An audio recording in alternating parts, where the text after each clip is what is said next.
Ar paudu kultūrām ir, protams, princips tāds, mums ir nosacināts purvs, mēs atjaunojam ūdens līmeni vai paaugstinam ūdens līmeni un mitrinam teritoriju. Un tad atkarībā no tā, vai mums ir augstā tipa kūdra vai zemā tipa kūdra atlikusi, mēs varam izvēlēties kultūras, ko tur audzēt. Ja mums ir augstais purvs, mēs izvēlamies audzēt sūnas, medicīnas augus, piemēram, rasenes, šķiedraugu audzēšanu, piemēram, grīšļi, meldri, doņi un ogu audzēšana. Bet šajā gadījumā ir svarīgi, lai šis ūdens līmenis, kā iepriekšējā slaidā rādīju, nav zemāks par 30 centimetriem. Ja, jo paudu kultūra tas kritiskais ūdens līmenis ir 30 centimetri. Ja ūdens līmenis nokrīt zemāk, tad teorētiski mēs šo, tā teikt, teritoriju nevaram uzskatīt par paudu kultūru teritoriju. Un tas ir saistīts tieši ar šīm emisijām. Ja? Lai samazinātu emisijas, lai mazinātu kūdras oksidāciju, tas ir tas iemesls. Jo tas ir tuvu dabīgam purvam šis ūdens līmenis. Bet, protams, te var būt arī diskusija par to, jo mūsu dabīgajos purvos ūdens līmenis mēdz arī nokrist ļoti zemu. Es pat esmu bijusi jūlijā purvā, ka akači ir uz pusi, tā teikt, izžuvuši. Ja?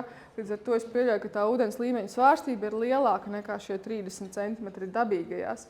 Tāpēc iespējams, ka arī katrai valstī ir jāpārskata tas, ko mēs saprotam ar šo terminu, un vai viņš nav jāpielāgo mums Latvijai. Mēs viņu šobrīd pārņemam, un visas valstis ir pārņemšas. Somija sāk diskutēt par to, ka viņiem pie 50 centimetriem arī paudu kultūras, pie ūdens līmeņa, kad ir mīnus 50 centimetri, tās joprojām ir paudu kultūras. Mēs varētu ļoti līdzīgi darīt, bet mums atkal ir vajadzīgi šie dati, kas tad mums īsti notiek dabīgajos purvos, monitoringa dati, kur mēs varam teikt, ka dabīgajā purvā arī ūdens līmenis mēdz svārstīties, pieņemsim, par metru, ja? Kas tā varētu arī būt. Un tad otrs stāsts ir zemais purvs. Ja mums ir palika zemā purva, ir tumšā kūdra, zāļa kūdra, tad mēs varam ierīkot mitras pļavas, mežus, lauksaimniecības kultūras audzēt. No tām arī Niedras vilkvālīts pagaidām netiek uzskatīts par lauksaimniecības kultūrām, bet varbūt, ka tas mainīsies. Un arī dažādus medicīnas augus, jo zemajā purvā jau aug daudz vairāk šo medicīnā izmantojumu augu. Te gan ir angļu valodā tāda schēma, bet to, ko es gribēju parādīt, te viss ir tāds pats ar gaišā kūdra, tumšā kūdra, un ko tad var darīt, kas arī tiek darīts jau šīs vēja parkus ierīkot, agrovoltāžu, tātad saules parkus kombinācijā ar biomasas audzēšanu, kas ir tāds, man liekas, jauns un netiek izmantots, ir bišu ganības, ja bišu pļavas, ierīkot, piemēram, tie varētu būt viršu audzes, ja ir nepieciešama teritorija, tā teikt, tāds starp izmantošanas posms. Mēs zinām, ka, pieņemsim, mēs ejam uz renaturalizāciju, bet visi lauki vēl nav apgūti vai visur to nevar izdarīt, un mums joprojām vai kaut kur susināt, tad, manuprāt, tas viršu tās audzes varētu būt ļoti labs risinājums, jo viņas gan iedod to, ka tas ir nektāra augs bitēm, gan arī to, ka ir kaut kas zaļš, tātad varbūt arī tās emisijas ir mazākas un kopumā jau kaut kāda ekonomisks labums. Šis vairāk varbūt ir tāds īrijas stāsts, viņi viršus ir stādījuši, sējuši, mēs ar to vēl neesam, cik es zinu, mēs neesam vēl to izmēģinājuši. Tātad tas pats. Vēl ir tāds termins kā fotovoltāža, kur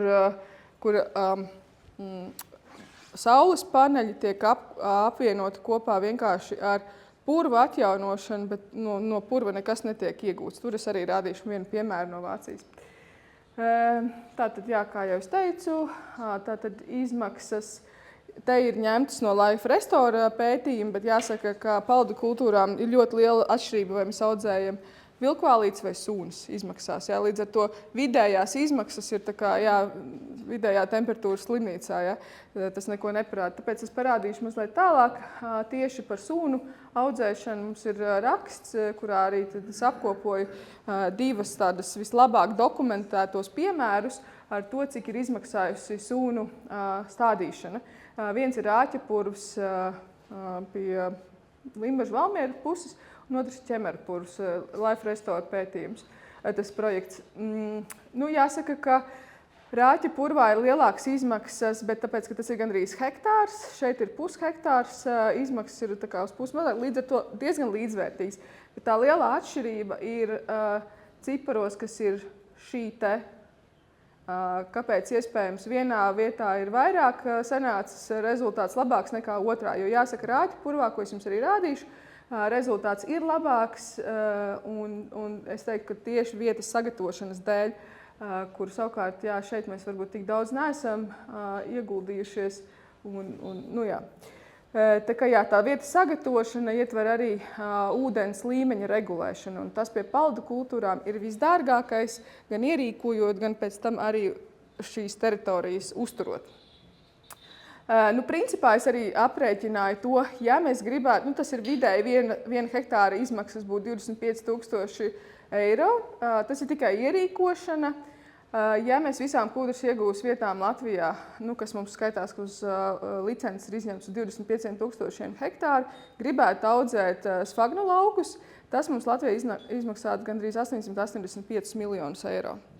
Tas ir stāsts par to, ka mēs varam mierīgi audzēt sūnus, aizstāt kūdru, un tad mēs vēl ražu vāktu katru 5. gadu, un arī nevarētu sasniegt šo te biomasas apjomu, kāds ir nepieciešams, lai aizstātu kūdru. Tā kā es teiktu, ka te ir stāsts par to, ka nevis mēs mēģinam kaut ko aizstāt, bet mēs mēģinam tā efektīvi izmantot teritoriju, un tad skatāmies, ko šo biomasu var izdarīt atkarībā no tā, kad viņa aug, cik daudz viņa izaug un kādas ir viņas īpašības. Tātad, kur mēs varam izmantot būvniecībā šos te niedras, vilkvālītes, sūnes, arī dažādas zāles lauksaimniecībā, kā lobarību, kā pakaišus, dārzkopībā, kā sfagnu sūnus, kā kūdras aizstājēji, un varam, protams, arī dedzināt. Ar šo visu mēs, protams, arī varam pelnīt oglekļa kredītus, kas ir tāds jauns virziens. Jāsaka, ka vēl ir ko iet, un nav tik vienkārši tieši purvu gadījumā, jo ir ļoti daudz nepieciešami sākotnējie dati, mērījumi, certifikācija, kur ir jāieguldās, un tad arī monitorings, lai pierādītu, cik tieši mēs samazinam. Bet tā ir iespēja. Tātad viena no tādām piemēru vietām ir Rūjas upes palienē.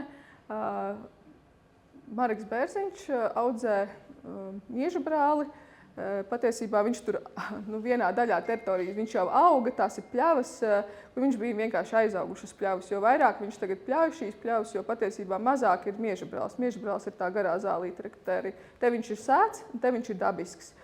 Tas, ko viņš dara, tāpēc, ko es teicu, ka ir ļoti grūti šīs pļavas apsaimniekot, tad, kad ir pavasaris, ūdens līmenis ir augšā, tās pļavas ir aplūdušas. Tas ūdens diezgan ilgi arī nepazūd no šīm teritorijām. Un, ir tā, ka citreiz tikai jūlijā viena nedēļa ir tāda, kur viņš var uzbraukt uz šī lauka un reāli šo zāli nopļaut. Un tad attiecīgi, kad viņi ir izžūs arī aptuveni pāris dienas laika, lai viņi arī pēc tam novestu no tā lauka, jo pretējā gadījumā viņi ar upi vienkārši var tikt aiznesti visi tie ruļi projām. Ko viņš tālāk dara? Viņš taisa granulas, turpat savā saimniecībā granulē. Granulas izmanto labākā gadījumā, ja ir pieprasījums, viņš eksportē viņus uz Somiju pakaišiem. Pakaiši ir ļoti labi zirgiem domāti, jo te, kur var redzēt, ir vīgriezes pa vidu, un tās granulas sanāk ļoti smaržīgas.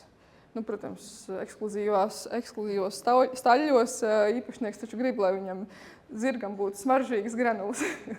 Otra lieta, ko var darīt ar šīm granulām, ir viņas izmantot tad, kad transportē aitas, eksportē dzīves aitas. Jūs zināt, man liekas, ka tā saucās tā košera metode, kad ir pieprasījums pēc dzīviem dzīvniekiem. Un, lai viņām būtu ko ēst uz kuģa, tad izmanto sienu, bet sienas bieži vien pelē, tāpēc tā vietā izmanto granulas. Tā kā arī ļoti labs. Un tad, kad mums bija šī te mūsu enerģētiskā krīze, jeb kurināmā aptrūkums, 22. gads tas bija. Kurš? Nē, 22. man liekas, tas bija, kad mums tur bija granulu cena kāpa debesīs. Tad šis bija risinājums. Ja granulus maksāja ap 450 50 eiro par tonu, un vispār varbūt labi bija nopērkamas, tad šīs bija ap 150. Tā kā, jā. Vēl viens piemērs ir cits, otrā Latvijas pusē, šeit tuvāk, Sveicas ezera krastos. Te ir Zebrus ezers un Sveicas ezers. Un tur viens lauksaimnieks, kurš arī lopkopis, ir šādā te pļavā, tādā pusē aizaugušā. Kādreiz tur bija mēģinājis kartupeļus audzēt, visu kaut ko citu, arī govis ganīt, nekas tur prātīgs negribēja ne ganīties, ne augt. Un tad viens no Meža konsultāciju centra puišiem ieteica, varbūt pamēģina melnalksni iestādīt. Un te var redzēt, ka ir aptuveni 1,5 metrs kūdrs šeit teritorijā, ūdens līmenis ir diezgan augsts visu laiku. Un viņš teica, nevar būt, ka tur kaut kas jēdzīgs vispār var izaugt. Un, jā, izrādījās, ka melnalksni tur ļoti labi patīk, kas interesanti arī bebrs viņu īpaši nav iecienījis. Un jāsaka arī, diezgan loģisks bija secinājums par to, ka melnalksni, tāpēc, ka te apkārtnē jau viņš aug. Līdz ar to ir skaidrs, ka teritorija jau ir piemērota. Tas, kāpēc bieži vien melnalksni neizvēlās par kultūru, ko audzēt, ir tas, ka mums Latvijā trūkst šo te melnalkšņu mežu, kas būtu aizsargājumi. Un principā sanāk tā, ja ar laiku šī varētu kļūt arī par aizsargājumu teritoriju. Un es domāju, ka daudz no zemes īpašnieki, taču viņi, visi mēs baidamies no vārda aizsargājums savā īpašumā, jā, tāpēc, jo tas uzreiz paredz kaut kādus ierobežojumus un tā tālāk. Tāpēc iespējams tas ir viens no iemesliem, kāpēc tas varbūt nebūs ļoti populārs. Bet iespējams ir. Šeit atkal ir viens no piemēriem ir sūnu stādīšana. Šeit gan viņš ir domāts Restore projektā kā renaturalizācijas metode, nevis kā sūnu audzēšana. Ja? Tāpēc iespējams netika tik daudz ieguldīts, lai tas atbilstu tādiem sūnu audzēšanas kritērijiem, principiem. Savukārt šeit ir redzams sūnu audzēšana ķēviešu purvā. Šis ir pirmais paldu kultūra, bet pirmais tāds sūnu lauciņš Latvijā. Ļoti maziņš, viņu sauc par mazdārziņu. 12. gadā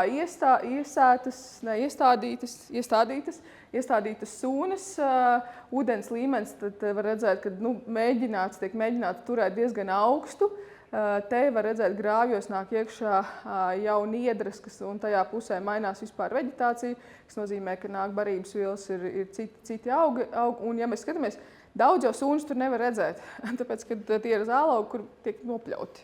Jā, tās visas spilves, doņi, grīšļi, tie visi tiek nopļauti, lai sūnas varētu netikt par daudz noēnots, lai viņas varētu arī augt. Tā kā, jā, šobrīd tas lauciņš man gan nav bildes šeit ielikts no šodienas skata. Tur ir pārņēmuši šo teritoriju jauns īpašnieks NABU, tā ir Vācijas vides aizsardzības organizācija, kas visu šo purvu ir nopirkusi oglekļa kredītiem. Un šeit ir jau atjaunots ūdens līmenis, patreizāk sakot, neatjaunots, bet viņš tā kā ir uzpludināts. Kaut sākotnēji nebija plānots, ka tā būs uzpludināšana, bet tā realitātē sanāca dēļ šīs vienas lietainās vasaras. No oglekļa piesaistītāji, man liekas, ka šajā brīdī ar to seklo silto ūdeni, viņš tomēr ir kļuvis par tādu emisiju avotu. Bet tā tas dzīvē notiek, kad iespējams sākumā, kamēr mēs tiekam līdz kaut kam šādam, paiet laiks un diezgan daudz arī metāna emisijas izdalās. Te ir mūsu tas sūnu stādīšanas pasākums La Florā. Tas ir kaut kāds 2015. gads vai 16. Un kur mēs arī koncentrējāmies uz to, ka mēs tā teikt apstādīsim, paļāvāmies uz to, ka ūdens līmenis tur vienmēr ir ok un pietiekam ūdens tur pietiek. Tā teikt, monitoringu netaisījām, ticējām uz tā teikt, cilvēku novērojumiem. Bet kas beigās izrādījās, tomēr tā tas nevar, tas nav pareizi. Jo pirmajā gadā, jā, tās sūnas vēl kaut cik te varbūt turējās, bet rekur jau nāk vilkvālītes iekšā. Te arī var redzēt, jau kaut krūmiņi nāk, jā, jo tas ūdens līmenis ir pārāk svārstīgs, sūnām ir grūti, arī barības vielu iespējams tur ir pa daudz. Jā. Un tad ņemot vērā šo mūsu pieredzi, tad, kad Klāsman Delman Latvija man jautāja, tā kā atnāca apskaties, vai mēs šeit varētu stādīt sūnas šajā laukā. Tad, un bija tieši tas pats teksts, ko es dzirdēju jau La Florā, ka ūdens mums šeit ir visu gadu pietiekami. Tad es teicu, nē, vispirms varbūt gadu pagaidām, paskatāmies, kas notiek jūlijā ar ūdens līmeni. Protams, ūdens līmenis jūlijā bija krietni zem, tā visa kūdra bija sausa. Un tāpēc tika pieņemts lēmums, ka kaut kādu daļu no šī virsējā slāņa nostrādāt, lai vienkārši tiktu tuvāk ūdens līmenim. Un tas bija pareizi. Un otrs šeit arī tika ierīkots baseins ūdens ņemšanai. Tātad, lai caur šo baseinu var salaist grāvjos ūdeni un paaugstināt, tad, kad tas ir vajadzīgs. Un pārsvarā tas ir vajadzīgs tieši šajos karstajos, protams, mēnešos. Nu, kas, protams, ir šeit arī viena no veiksmes atslēgām ir tāda, ka šī ir pārejas tipa kūdra šajā vietā. Un līdz ar to jau ir labvēlīgāki apstākļi, lai ieviestos sūnas salīdzinot ar mūsu, kur jau tas pārejas tipas slānīts bija ļoti, ļoti plāniņš un pārstāvjā tur bija melnā kūdra, tumšā kūdra. Jā, tad šādas vietas arī kalpo kā rekreācija un izglītībai. Mēs arī staigājam pa vienu no paldu kultūra, bet, principā arī šīs paldu kultūra vietas ir kā tādi izglītības vietas, bet es vēl atgriezīšos mazliet tālāk, laikam man ir tieši par Āķpuru vēl būs bildes. Tātad, kas ir citās valstīs? Citās valstīs, Vācija ir apņēmusies savos izstrādātajos purvos un vēl aktīvajos purvos ar laiku audzēt sūnas un nosakt visu savu pieprasījumu pēc kūdras. Mērķis ir ļoti labs, bet vai tas tiks sasniegts? Tā ir diskusija, varbūt, ka nē. Tātad niedrs un vilkvālītes tiek izmantotas jau, kā es teicu, celtniecības materiālos. Kanādā arī notiek šī svagna audzēšana. Te Kanādā gan ir cita mazliet metode, kā viņi novāc šīs sūnas, kas ir interesanti, ka viņi nevis augšējo daļu nogriež, bet tieši apakšējo tādu vidējo slānīti izgriež un ļauj tiem dzīviem svagniem turpināt augt. Lielbritānijā izmanto ļoti interesanti, es arī tālāk rādīšu jakās, kā pildījumu vilkvālītes, un citas valstis jau izmanto attiecīgi savam reģionam piemērotus augus. Tas, ko es gribēju parādīt, ir par šo paldukultūru produktu izstādi, ka paldukultūras audzējot nav tāda, ka tikai mēs kaut ko vienkārši teritoriju pārslapinam, bet tiešām ļoti svarīgi ir, ka tiek novākta biomasa. Un kur to biomasu tālāk izmantot, tas ir vesels tagad jauns virziens, gan zinātnis, gan ekonomisks, kur ļoti daudz strādā gan uzņēmumu, gan universitātes, lai saprastu, viens ir kā to izaudzēt, otrs kā to tālāk izmantot un kam tas vispār vajadzīgs. Tāpēc šeit, pieņemsim, ir 3D printēšanai paredzēts materiāls, kas sastāv no ja nemaldos, vilkvālīšu šķiedras un mieža brāļa. Te jau ir izdrukāts produkts. Tad mums ir arī šīs putas, bet šķiedras celtniecības plātnes, tādas sanāk gan šīs, gan tās, arī no šīs izaudzētās biomasas. Šeit ir tā sūnas, ko es stāstīju par to, kur Klāsma Delman audzēja šos sūnu paliknīšus priekš orhidejām. Šeit savukārt ir māksliniece, kas ir izveidojusi ne tikai tādus mākslas darbus no kūdras, bet arī konfektes no kūdras. Un te mēs varam redzēt, tur mākslas darbi, bet viņi arī šīs končas pīpes pagaršoja, kur ir 90% kūdra. Un tāda kā mīksta trifele, bet diezgan garšīga. To, ko viņi teica, ir obligāti daudz ūdens jādzer virsū. Jo tas iemesls tāds, ka tur ir daudz šķiedrvielu, vienkārši var rasties aizcietējumi. Redziet, arī apēdot vajadzīgs ūdens kūdrai. Un te savukārt šajā bildē jau ir no vilkvālītes izveidots tāds siltinājuma materiāls, mēteļiem es pieļauju, ka viņi var izmantot, bet es pieļauju visam, kam var izmantot. Un tie trauciņi, protams, arī ir jau no vilkvālītēm, no miežu brāļiem, ļoti daudz papīra. Ar papīru bija daudz dažādi izstrādājumi no miežu brāļa. Jā. Un te savukārt ir arī vilkvālīte, kas ir ļoti interesantā veidā. Šis metālīts ir taisīts no vilkvālītēm. Un kā to dara? To dara tā, ka aptinat vilkvālīti līmē samērcētu kokvilnas audumu. Viņš izžūst, viņu pārgriež uz pusēm un veidojās šāds gabaliņš. Viņš ir blīvs, te var arī tai cepurē redzēt. Viņš veidojas tāds biezs paklājs. Un viņš ļoti slikti uzsūc mitrumu, ļoti labi izolē siltumu. Līdz ar to vienkārši veids, kā tikt pie kaut kāda auduma, ko var tālāk, es nezinu, domāt, vai viņu var atstāt dabā, viņš viss sadalīsies. Izņemot varbūt, ka tā līme, es nezinu, kāda tā līme ir. Šeit savukārt ir pildījums ar vilkvālīti rotaļlietu, un ja kāds atpazīst, tas ir sfagans. Tātad sfagans pildīts ar vilkvālīšu tām dūnām, bet to šķiedru. Un te savukārt ir arī krekls, kas taisīts ir no vilkvālītes šķiedras un cepurīt no vilkvālītes. Tā kā cilvēki ir diezgan kreatīvi, atliek tikai iedot iespēju māksliniekiem, viņi atradīs diezgan daudz iespējas, ko darīt. Un ir pat izstrādāts paldikultūru produktu katalogs, kur var visu kaut ko, tur var apskatīties plašu klāstu. Ja. Tas viss, protams, viņš vēl ir es atceros, ka šādā izstādē bija pirms 4 gadiem, tad runāja par to, kā izaudzēt, tagad runā par to, ko var saražot, un es domāju, nākamais posms pēc 4 gadiem būs, cik daudz apjomu mēs varam piegādāt. Tā kā mēs jau droši vien iesim uz priekšu runājot par to.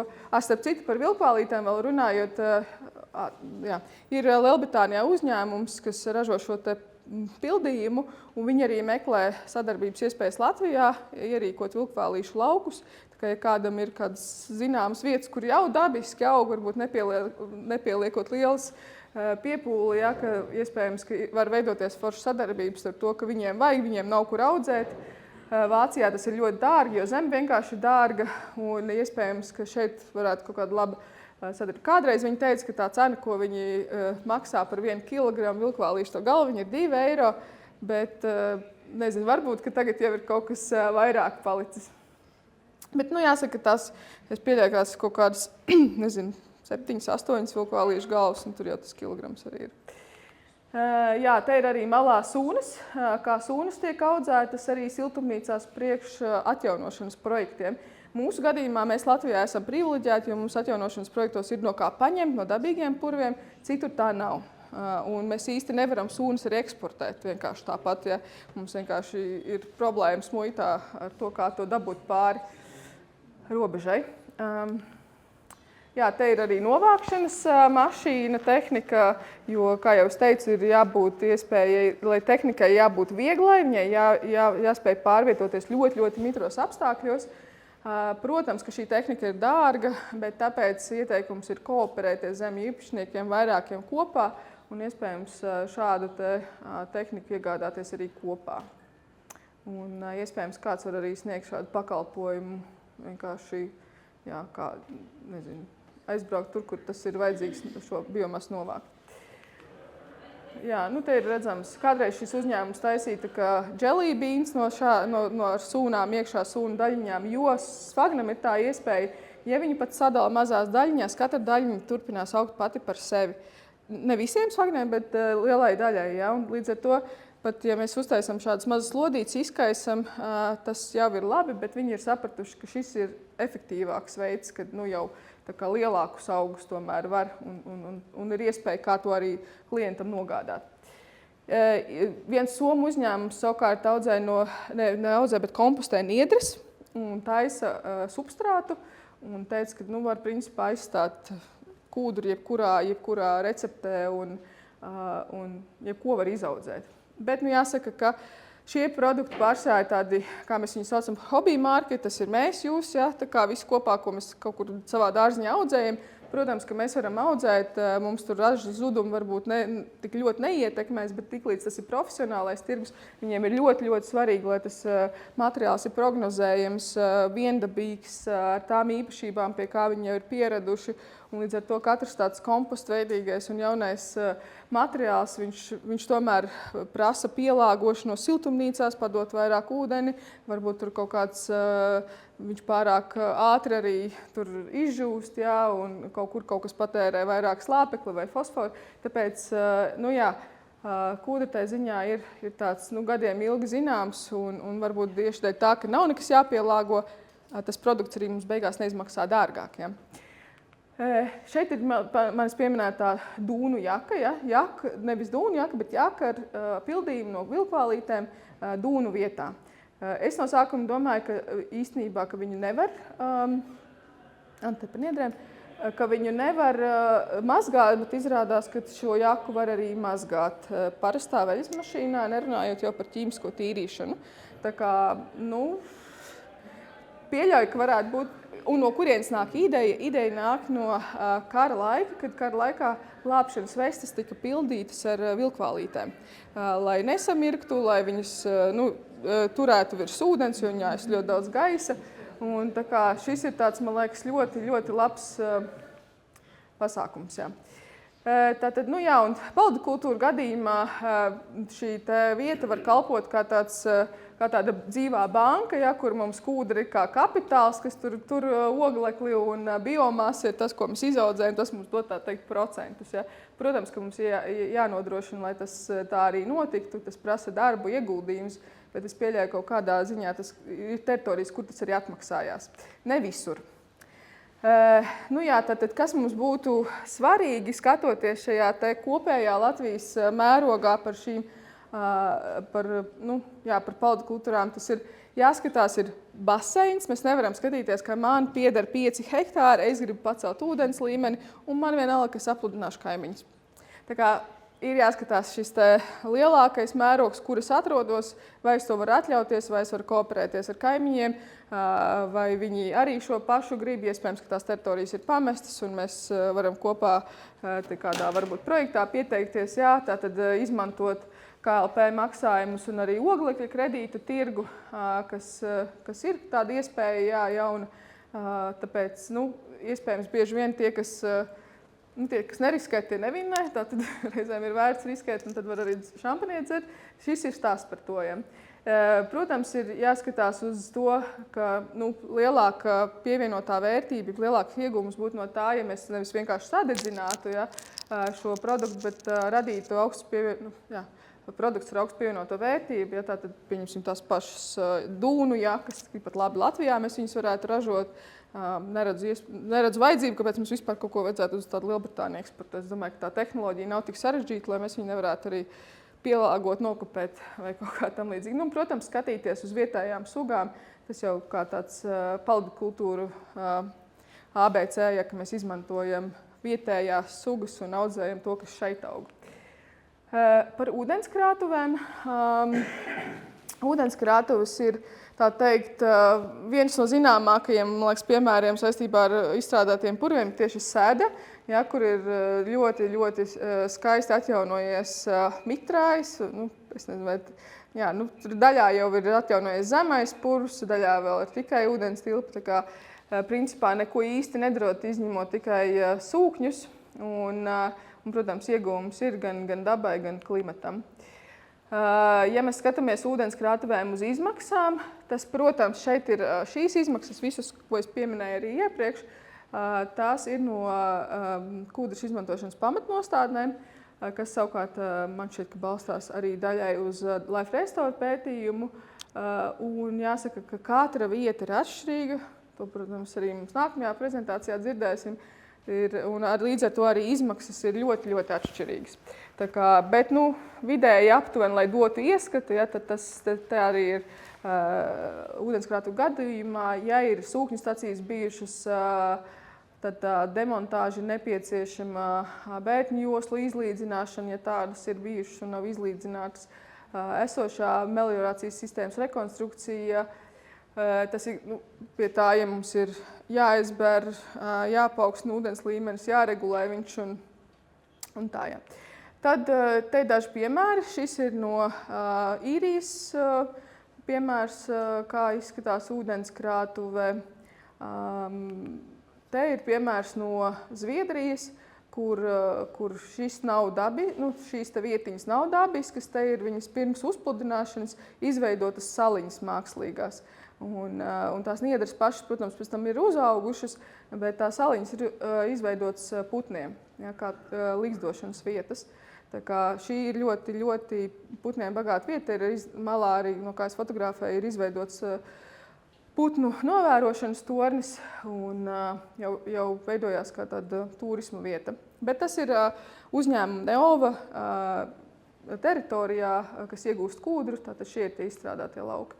Un te jau var bišķiņ vairāk redzēt, ja, ka tas ir tāds mākslīgas sataisītas salas. Tad ir viens piemērs no Latvijas, ko es atradu nejauši skatoties SSA. Un atradu vietu, kur bija rakstīts, ka zeme pie ezera, neatceros cenu, bet bija kaut kāda smieklīga. Man likās interesanti, kas tas par ezeru. Un izrādījās, tas ezers ir kādreizējais purvs, Katrīnas purvs, kurā ir notiks kūdras ieguve.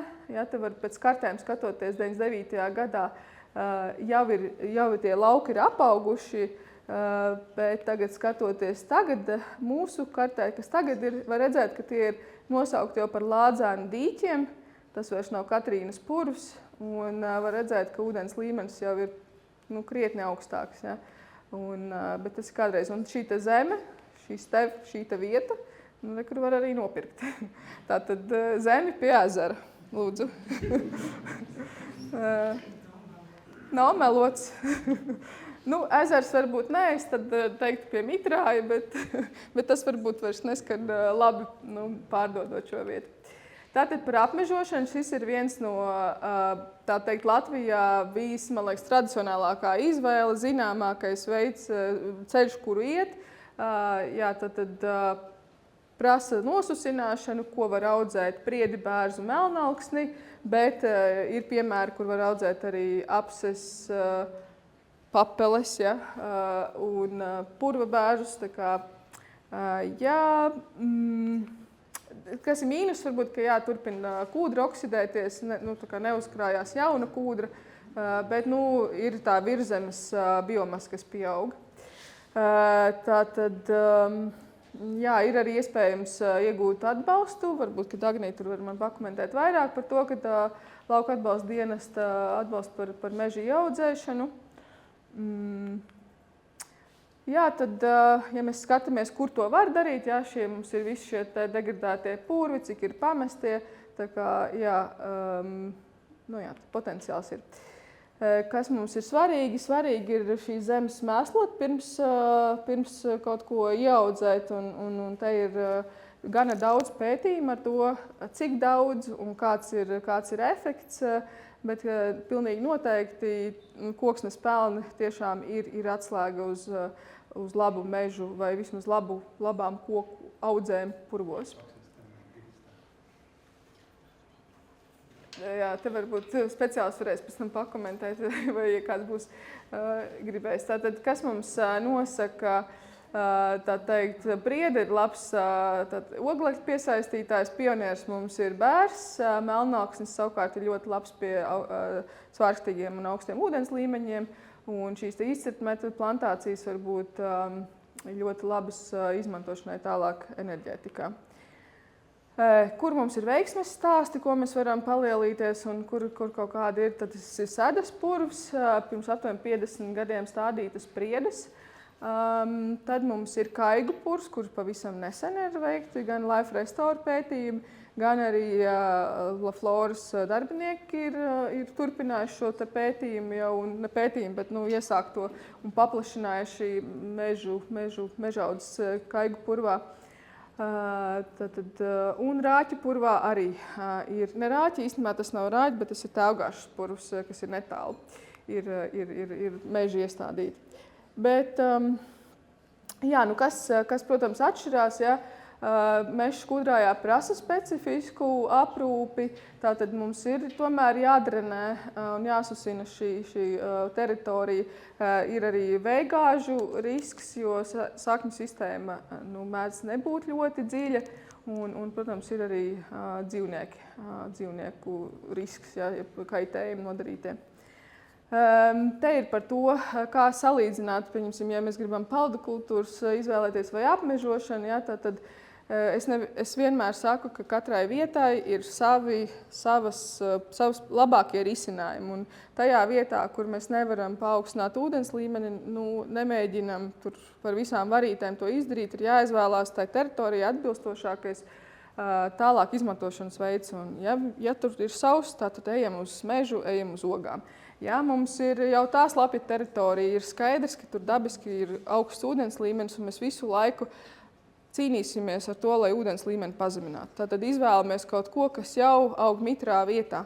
Un tāpēc es nekad neesmu par krasiem tikai palidu kultūras, tikai meži.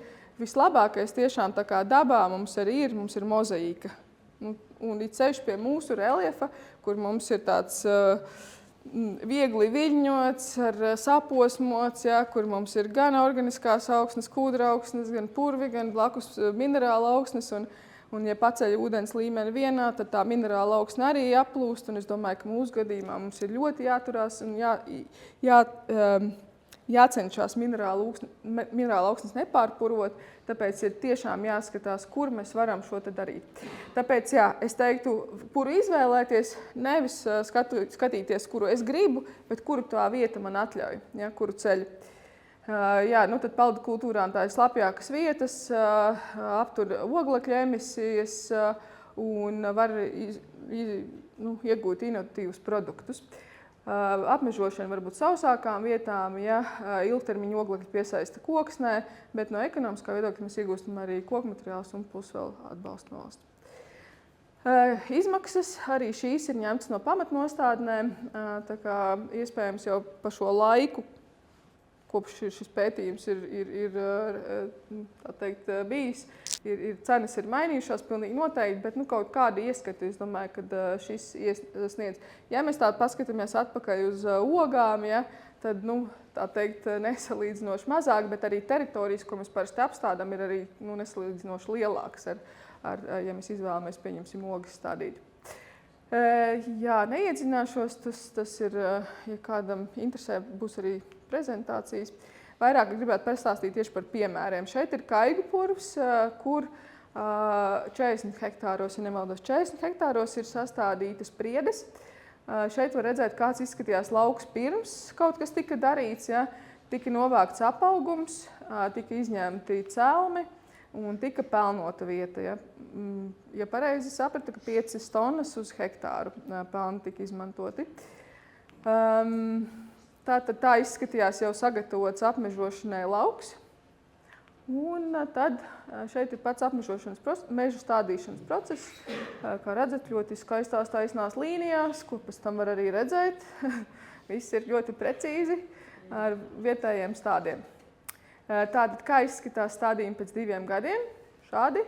Pa vidu jau ir sauguši it kā nezāles, bet es teiktu vienkārši, biomasa, bet vienkārši veģetācija. Šeit ir ziemā priedītes. Tātad jau pēc 3 gadiem redzam paaugušās. Nezinu, vai cits rakurs, bet pēkšņi kaut kur bērzi ir uzradušies. Bet tur viņi iepriekš nebija, bet varbūt citu vietām. Bet bērzi katrā ziņā ļoti lieli.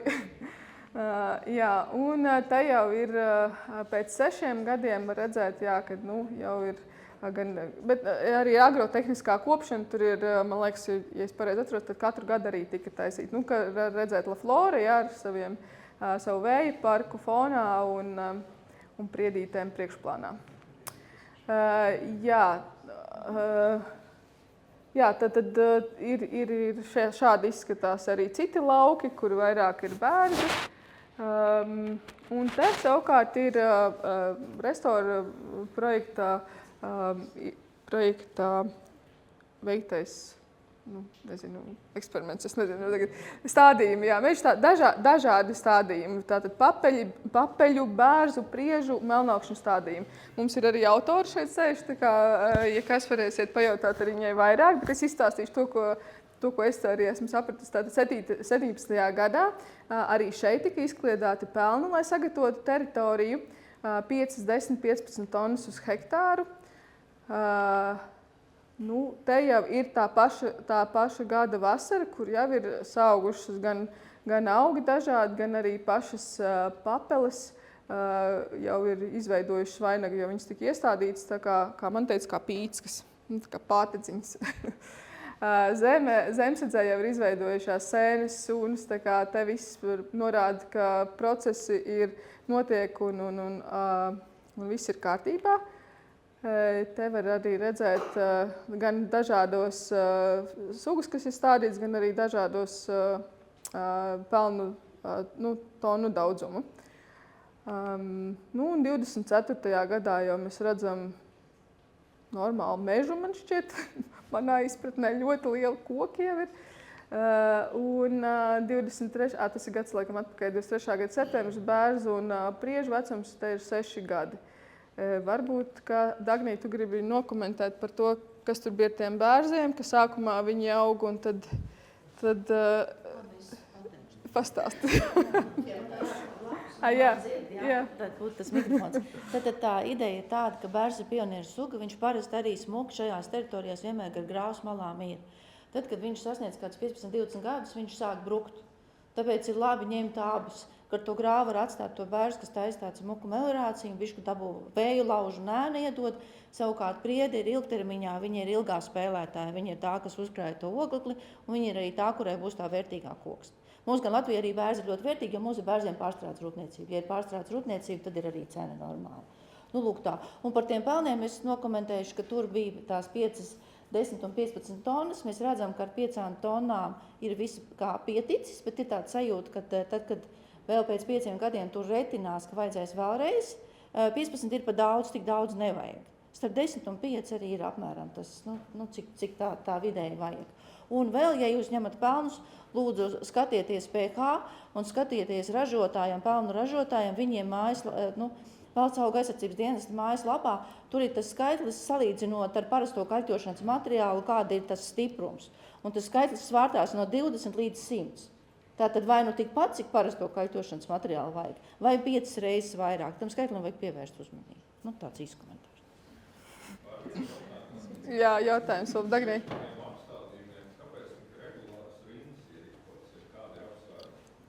Kāpēc? Tāpēc, ka viņš ir plantāts, tā kā saka, viņš ir kā plantācija mežs tādā veidā veidots. Viņš jau jākopja. Viņš nav domāts kā ainava un pareiz kopšana, jo, ja ir glītāts rindās, te nav fotogrāfijas, bet tur, lai apaugums ir jānovāc.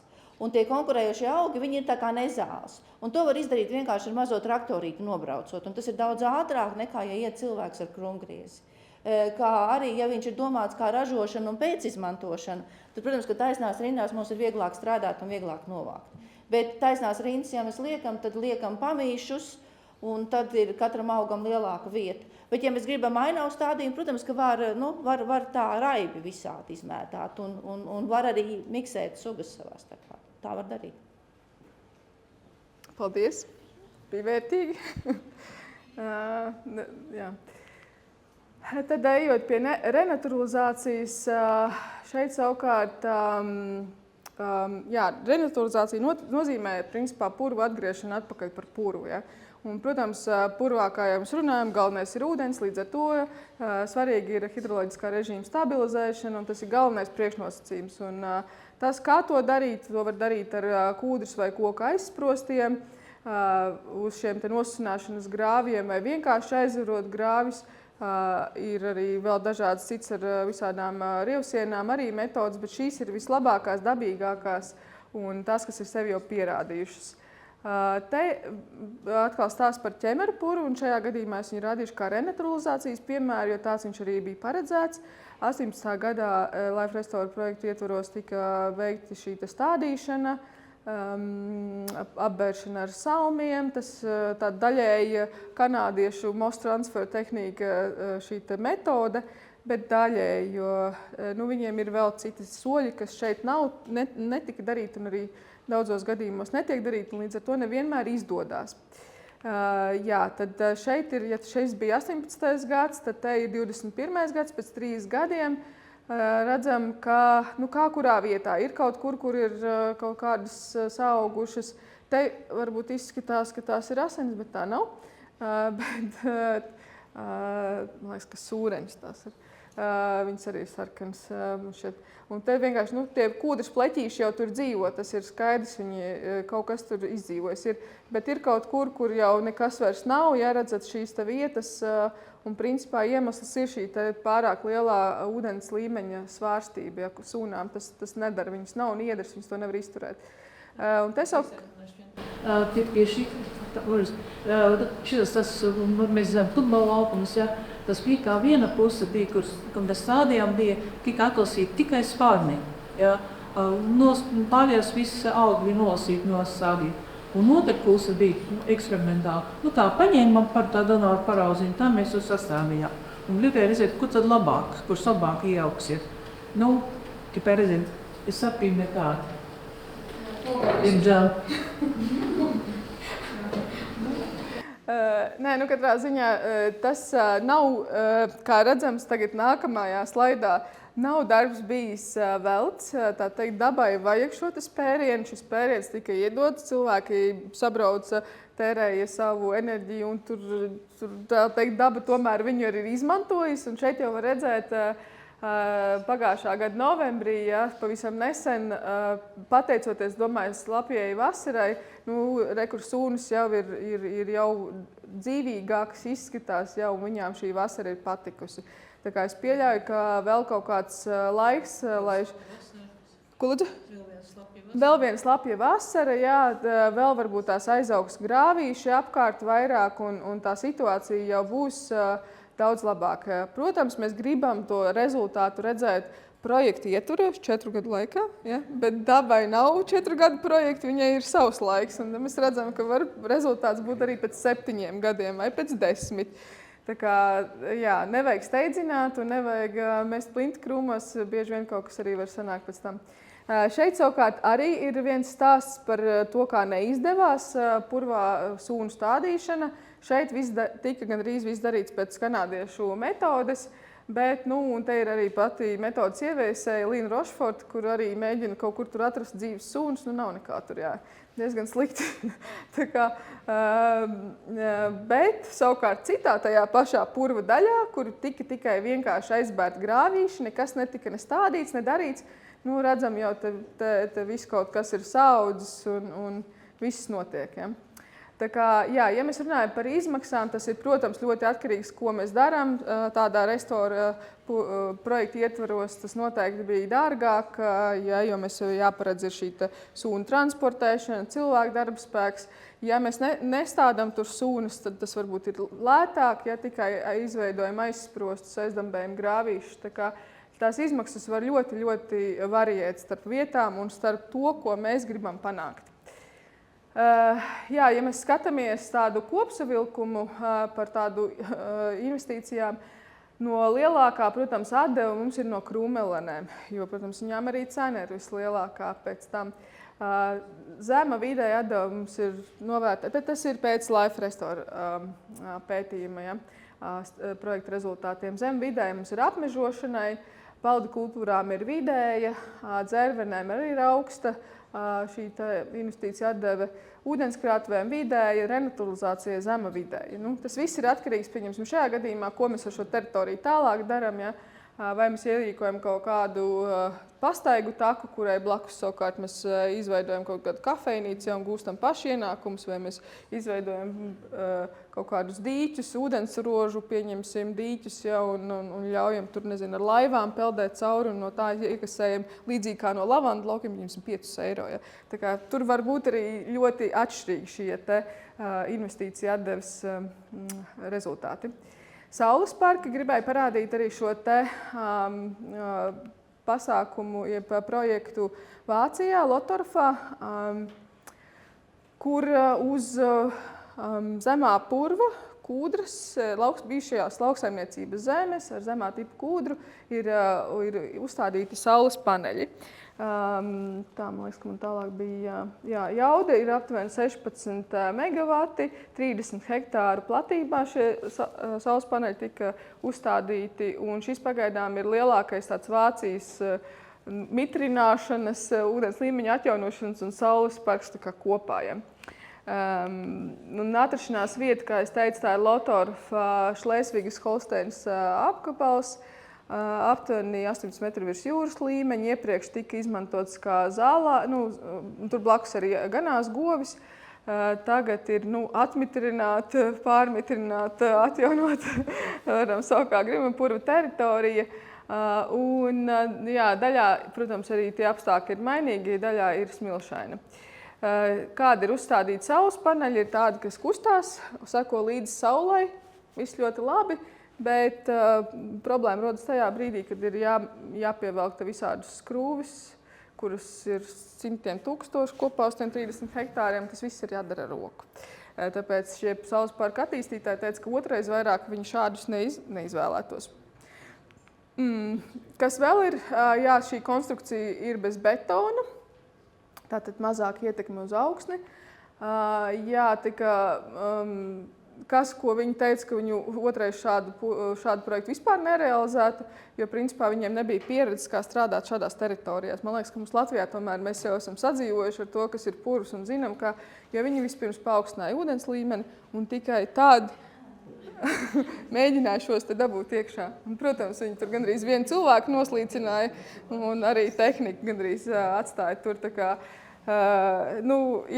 bet tad, kad viņiem prasīja, ko viņi darīt savādāk, viņi teica, viņi vienkārši tādu saules parku netaisīja. It kā ar aitām gana, bet man šķiet, ka ne tikai. Par to bioloģisko daudzveidību, tur viņa ir, bet ne tāda, kā mēs iedomājamies, ka tas ir tāds zemais purvs, tā ir vienkārši pļava, kura lēnām varbūt atgūst to savu bioloģisko daudzveidību, jo viņi tā diezgan tukši izskatījās, ne tā kā šeit, tas mākslīgais intelekts, kas to radījis ir, bet es parādīšu arī, kā tas izskatās dabā. Rindu atstarpes arī ir mainīgas, tās nebija vienādas tieši, lai ievērotu to, ka arī dabā nekas nav taisnās rindās vienādos attālumos. Kopš 21. gada šis saules parks darbojās.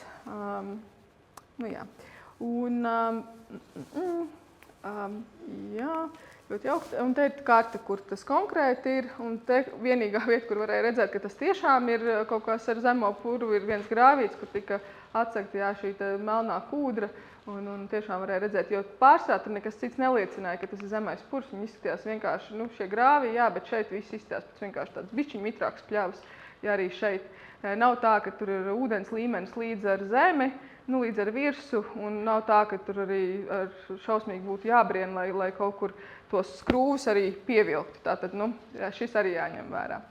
Tika veikti arī mērījumi, emisiju mērījumi, arī sugu skaits tika skatīts zem paneļiem, blakus paneļiem lielas atšķirības nav.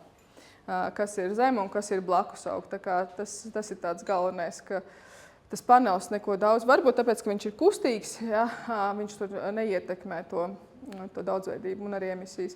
Un te savukārt var redzēt blakus laukā, kur ir tradicionālais apsaimniekošanas veids govis. Uz šī te vietām 3 metrus biezā kūdras slāņa. Tad mums ir vēl viena lieta, ir pašatjaunošanās, tāds veids, kur daba pati visu izdara, uz ko mēs visvairāk arī ceram.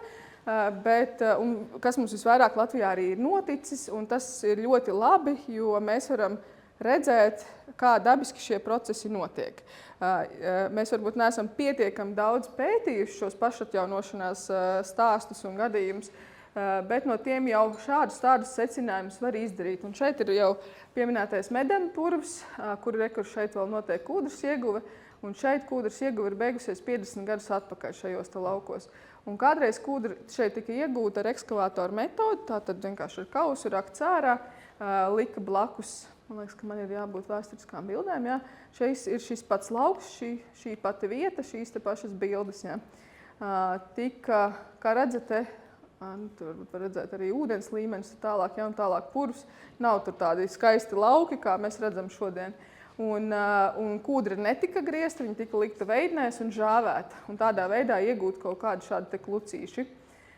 Un šis ir tas pats lauks, Kā redzam, sieviešu darbspēks tiek izmantots diezgan daudz. Nekas nemainās. Dzīvē daudz nekas nav mainījies. Tātad, jā, un tagad izstāst šādi, kur patiesībā, jā, mēs ejam ar puru kurpēm, staigājam, tas slānīts un tās sūnas tur tiešām jūties kā dabiskā purvā. Jā, un kas bija interesanti, tad, kad mēs sākām šos pārgājienus, tad tur bija gandrīz tikai sūnas, bet tad, kad mēs sākām staigāt nākamajā gadā, tur parādījās visi citi augi, rasenes, andromedas, dzērvenes, daudz lielākā skaitā, un tur likās, ka dažreiz degradācija var arī uzlabot bioloģisko daudzveidību šajā gadījumā. Tā kā tur mums vēl pētījums varētu tapt uz priekšu. Mēs arī šeit izmērījām ar studentiem no Latvijas Universitātes Kūdras biezumu atlikušā slāņa. Tas bija arī aptuveni 1,5 metrs, un lielākoties tā bija sūnu kūdra. Tāpēc arī šie labvēlīgie nosacījumi, lai veidotās šāds skaists purvs. Tātad ir arī citi stāsti, kur mēs ķīrups vaboles purvā arī ir veidojies šāds es teiktu, ka tajā brīdī, ka šīs vietas aizpildīsies, šeit jau sāks pārņemt arī šīs mežainās teritorijas, un beigās šis purvs nemaz tik ilgā nākotnē, viņš jau būs izveidojies kā ļoti skaists un dabisks sūnu purvs. Šeit savukārt ir niedrāji, Zažēna purvā, un te ir tas stāsts, ko tad mēs pieņemsim darītu šādā teritorijā, kur mums ir niedras. Ja mēs vien negribam viņas pļaut un izmantot kaut kur dedzināšanā, tad kāds ir scenārijs? Ja? Un šajā gadījumā es teiktu, ka iespējams ir jāstabilizē ūdens līmenis, lai nebūtu tā, ka niedras ir vienīgās, kas šeit var izdzīvot. Un iespējams ir jāskatās, kurus grāvis aizvērt, lai tas ūdens līmenis ir vienmērīgs un var arī lēnām ieviesties citas sugas.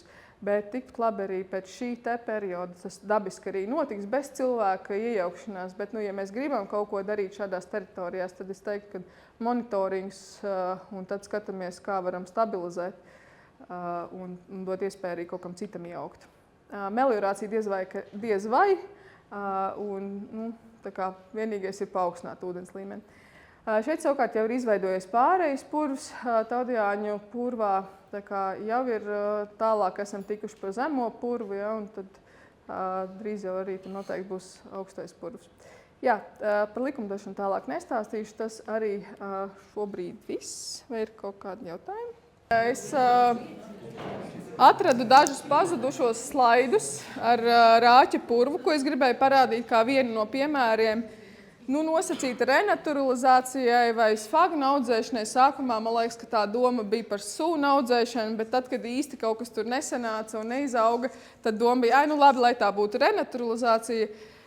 Priekš renaturalizācijas es teiktu, ka šī vieta ir mazliet par daudz. Viņā ir ieguldīts tādā ziņā no uzņēmuma viedokļa līdzekļi, bet priekš palidu kultūrām, sūnu audzēšanas, tur viss nav ievērots. Ja, tur būtu jābūt veidam, ceļam, kur šīs sūnas varētu, kur mašīna var braukt un sūnas varētu nogriezt.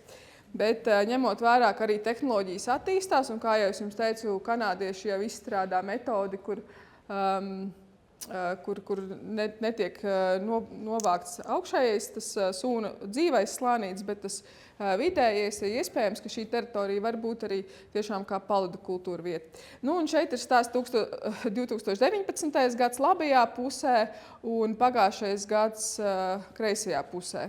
Tā pati vieta, tā pati laipiņa. Tā kā, lai gan tajā labajā pusē izskatās, ka tur nekas nav, ka tur ir plika kūdra, tā īsti nav.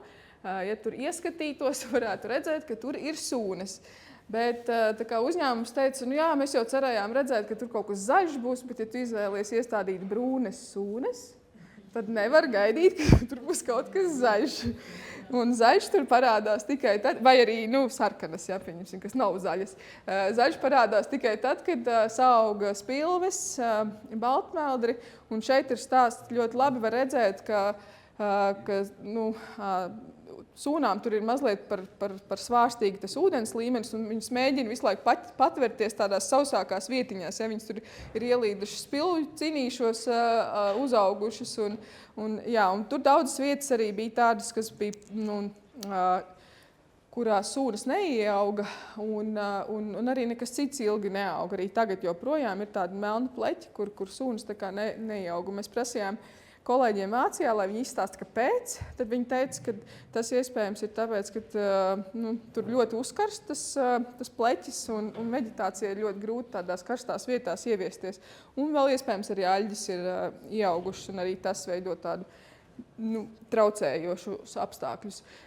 Kas vēl ir interesanti, viņi ir blakus laukā iestādījuši dzērvenes, jo uz tās izraktās skūdras vaļņa, kas veidojās no grāvi, no dīķa izrakšanas, viņi jau uzstādīja dzērvenes. Viņi redzēja, ka viņas ļoti labi aug, un pēc tam pieteicās arī platību maksājumiem un audzē arī lielogu dzērvenes, turpat blakus sūnām.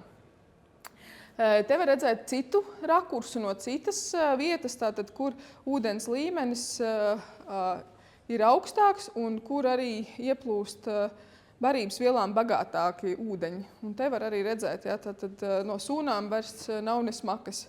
Tā kā varbūt kaut kur vēlāk viņas parādīsies, bet pārsvarā tie ir pūšļu grīšļi, kas tur aug.